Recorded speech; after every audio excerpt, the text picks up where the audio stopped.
Kumar. Naveen Kumar AM has joined the Theosophical Society just a couple of years before, I can say. He's very new to Theosophy. He is working as a product manager in one of the world's largest software product company. And he was in the industry for past 16 years, but found no No food for problem. his I soul actually want to be search. reminded. This led him to join the Rayalaseema Theosophical Society, and now he has opened one more new lodge, that too at his home itself, known as Mahavatar Lodge. Just a few months ago, he has just started, and this is his first visit to India, and he got the opportunity. In the first visit itself, he got the opportunity to come and speak here in this conference, and he has done his MTech in artificial intelligence. Actually, this year's conference theme was artificial intelligence. Welcome, Naveen.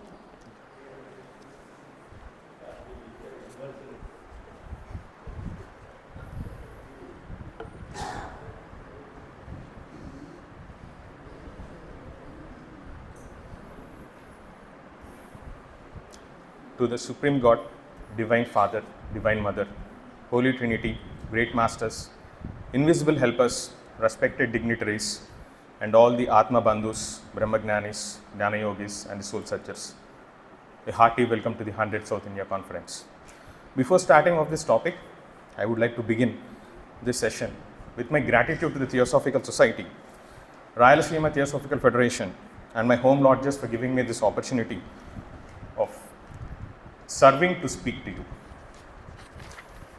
So coming to the topic, what obstructs humanity to start the journey? With the definition of the path, a term that refers to the time-tested way towards spiritual realization. Spirit of man is immortal. It evolves eternally, progressing from one level to another level, one stage to another stage on the path of evolution, constantly and correlating, developing divine attributes and aspects. The path is as high as a mountain, is seen seen from afar, and during the ascent, the outlines of the summit are lost. Right around it, one does not distinguish the height. So too on the path, there are many turnings on the way. One should become accustomed to thought about the complexity of attainment. One should grow to love all the obstacles, for the stones on the path are but the steps of ascent. Long ago was it said that one does not ascend by a smooth stone. What is a natural path? The most unrestricted way of learning with tolerance and patience without any sectarianism. The first obstacle or the hindrance that I have picked up is body, food, and health. The idea of body as self, Dehatma Bhavana, I think that itself is the first hindrance or obstacle. Or the concept of man has a soul is flawed. Man is a soul with different bodies. A good body will stand as a great deal of ill usage. Straining body in the name of exercises, asanas should be understood carefully. For that, any overstrain would remain as a permanent mark. The same applies with the food as well. Overeating or undereating would also leave such kind of permanent mark. So the ideal way is the middle path, the Madhya Margam. The middle path is the wiser one. And with respect to the food habits and other habits, maybe in the Annamaya Kosha, we can say that, say no to alcohol, say no to meat consumption. Tremendous evil has been caused just because of the habit of alcoholism. And this world would definitely have been a better place when there was no evil of alcoholism. And with respect to the physical maintenance, outpouring of energy happens in physical, astral, mental and buddhic planes, for which it is needed to keep the body clean, especially the feet and the hands. And it's a tradition for us to keep our hands and feet clean all the time. So cleanliness is next to godliness. So perfect health is necessary for rapid progress. Wherever it fails, it is a delay at once. So it is very important to maintain a good health. Selfishness and tolerance, probably the second one. Selfishness can delay pupils' progress very seriously. Think much of itself and little of others is an obstacle. Like Annie Besant says, individualization of your consciousness itself could be the karma, and extending the consciousness to the super consciousness would probably be the path that we are all talking about so far. And laziness is one of the little. Negligence, impunctual, should be totally avoided, for the fact that humans, or humans especially, would be getting the kind of security and the basic sense of belonging to earth through the Muladhara or the root chakra or the basic chakra of the energy body. But at the same time, the same chakra has inherent properties of laziness, lethargy and procrastination. So anyone who is trying to be on the path should get rid of this with a constant effort to combat the laziness, lethargy and procrastination. And the other one is the tolerance. Tolerance is one of the conditions of observation. True observation is the basis of cognition. An intolerant man cannot form a picture of things. There are many examples where great truths having been subject to distortion because of intolerance. Intolerance in the name of religion, in the name of caste, creed, nation, or anything for that matter. Taking pride belonging to a sect, all these things could be levels of intolerance, and intolerance is not just mild, it's an evil. It invariably contains falsehood because it conceals the truth. That's the problem with intolerance. Next thing, I think, is lack of faith. It must not be thought that the path is possible through unbelief. One thing which often prevents people from coming into touch with the master is a lack of faith and will. A person earnestly with full belief will succeed one day. People poison themselves with unbelief.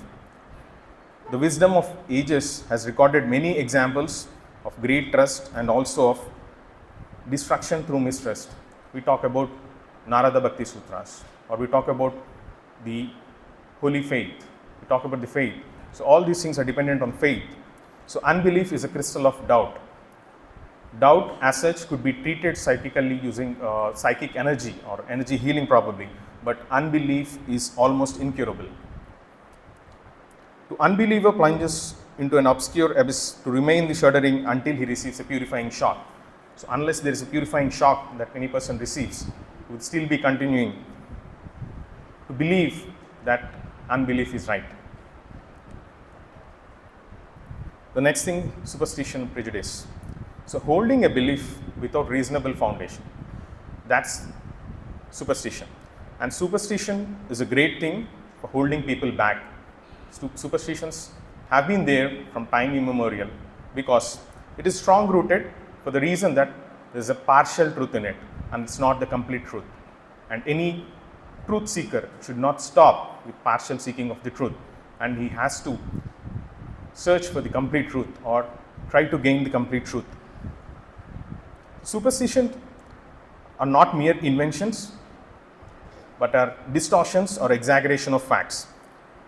Killings in the name of religion, caste, creed, loyalty and love towards God is not acceptable at all. In the name of superstition, it is not acceptable. And the worst part is superstitions. The person who is superstitious considers that he is on the right path. Irritability and noise. The result of irritability is production of a poison called imperil, and imperil is a spreading poison which slowly descends upon our nervous system as we burn out etheric and astral bodies together through irritation. So we are going through a civilization where there is a lot of noise around, lot of frequencies, different people vibrating at different frequencies, and this is the reason for noise, and this noise can cause irritability. Slight unpleasant feeling for 10 minutes, unpleasant video, watching unpleasant videos, maybe watching unpleasant incidents can disturb your astral body for around 48 hours. So thoughts of revenge, plans of destruction in the name of competition, in the name of rat races can actually be the cause of continuous irritation. Criticism and gossip are the common ways to produce irritation in oneself and others. We are being overcritical, over gossiping, and hardly any time in the day where we are silent. These are the reasons that there's always a continuous noise, because we are giving out the noise to the universe, the irritation to the universe, and we're getting back the same thing in the form of karma.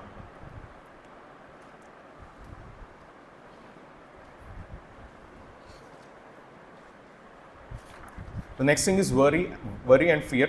So fear is a spasm of vibrations caused by a disharmonious lack of understanding.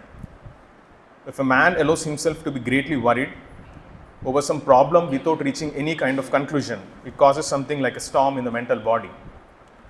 Careful thought will show that fear is born of ignorance. They all attest that fear weakens the will and thus renders it defenseless. People are very happy being worrisome, thinking that worrisome would solve the problem. There is not even a single instance in the history where a worried person has succeeded. It's only the courageous person who has taken the step forward has won, and not a person who simply keeps on thinking and worrying. And the other problem with worrying is, when you're worrying, you're actually throwing the thoughts of energy into the ether which is around, and any person who is catching the thought forms or the thoughts into their consciousness actually are bringing in worry into their personal consciousness. This is also a sign of sending out karma.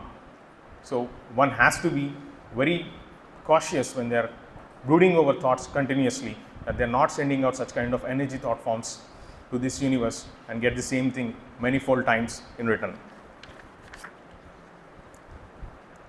Next thing, cruelty. So cruelty in any form is not at all acceptable. So cruelty towards animals, children, through thoughts, actions, words, is in no way acceptable. Animals are our younger brothers who are behind in the evolution, and they can become men in further incarnations. So we are actually harming the lower souls or the younger souls. So that is the reason we have to abstain from meat eating, slaughter of animals, not encouraging slaughterhouses for wearing fancy ornaments which involves killing of animals. Flesh food involves killing. The fundamental objection to killing interferes with the course of evolution. And also with respect to the young souls, we often terrify children in the name of expectations that we are setting them on the path, and we are not on the path. So teach children with love, clear mind, heart full of love and patience, as wide as sea. The next thing, I think the most favorite topic of most of us is gossip and idle speech, especially with the free talk time introduced by, I think is part of the plan, the Maya or the illusion to create that, we get free talk time and we can talk continuously with very minimal prepaid or postpaid charges. So human speech should be guarded against various disfigurements that are ugly and unexpressive. Every word and every thought has its karma. When foolish things are repeated, it makes an atmosphere around that person which does keep out good influences. Probably this is one of the reasons that in Hindu or Sanatana Dharma, we are always creating good vibes or positive energies just with the name of the namas, which we call as the Sahasranamas, in terms of any deity or any god for that matter. Just by chanting them, we are saying that we are accumulating good karma to ourselves, but actually we are creating a positive thought forms and positive energies around us. And also when we are speaking, we have to speak clearly. We fill our rooms with our own thought forms, and any person who is entering back into the same room is actually surrounded by the same thought forms of worriness, and this could lead to the depression of the person. So it is very important that when we are speaking out, we have to speak out always positive and never the negative thought forms. For example, any word which should be avoided is hate. Hate is such a bad word, meaning in the sense that it contains a very bad form of energy around it. The name itself produces a horrible form of it. So it is better to avoid such kind of words and maybe replace it with something like a word like dislike. People often utter words without taking into consideration the significance of it. And also expressing serious emotions. These serious emotions produce astral forms, hate forms, and it is very difficult to get rid of it. They are very sticky in nature. And probably whenever in doubt, it is better to be silent. Maybe the Sanatana Dharma of maybe the Dakshinamurti says that Mauna Vyakyanam Prakatita Parabrahmam, or further the God is in silence, or maybe the famous proverbs, speech is silver, silence is gold, and we are in no position to decide what to talk. It is better to be silent. And there are numerous such kind of obstacles that are there on the path. If you see the survival paradigm, the score below 175, starting with pride, anger, desire, fear, grief, apathy, guilt and shame. And the upper ones are neutrality, willingness, acceptance, love, reason, joy, peace and enlightenment. And if you carefully observe this, it's kind of encrypted. If you map it with the human energy body, these are nothing but the chakras, wherein the fight for survival, the Mooladhara chakra, guilt and shame, the Swadhisthana chakra, fear, Manipura chakra. And that's where the Lord Sri Krishna said, Dharma Kshetre Kuru Kshetre, you're standing in between the two different sides, which is the lower one and the upper one. And it is your choice, where do you want to travel? Is it the upper side or the lower side? And the highest one is enlightenment, which is the Sahasra chakra. With this, finally, probably I would conclude that there is no obstacle that cannot be overcome by the human will. As Master Maurya says, I do not say this as a consolation or for encouragement, but as a thing which is immutable. He also says, every obstacle should become the birth of a possibility. And I do not want to end this in a negative note. So maybe after speaking about the numerous obstructions, I console the young soul in me to replace the hindrances with virtues, recalling the prayer of Saint Francis of Assisi on this Good Friday. Lord, let me be an instrument of your peace. Where there is hatred, let me sow love. Where there is injury, pardon. Doubt, faith. Where there is despair, let me fill it with hope. Darkness with light. Sadness with joy. For it is in giving that we receive. It is in pardoning that we are pardoned. Thank you, Lord. Thank you, Gurus, and thank you all. Signing off with love, your brother Naveen Kumar Meka. Thank you.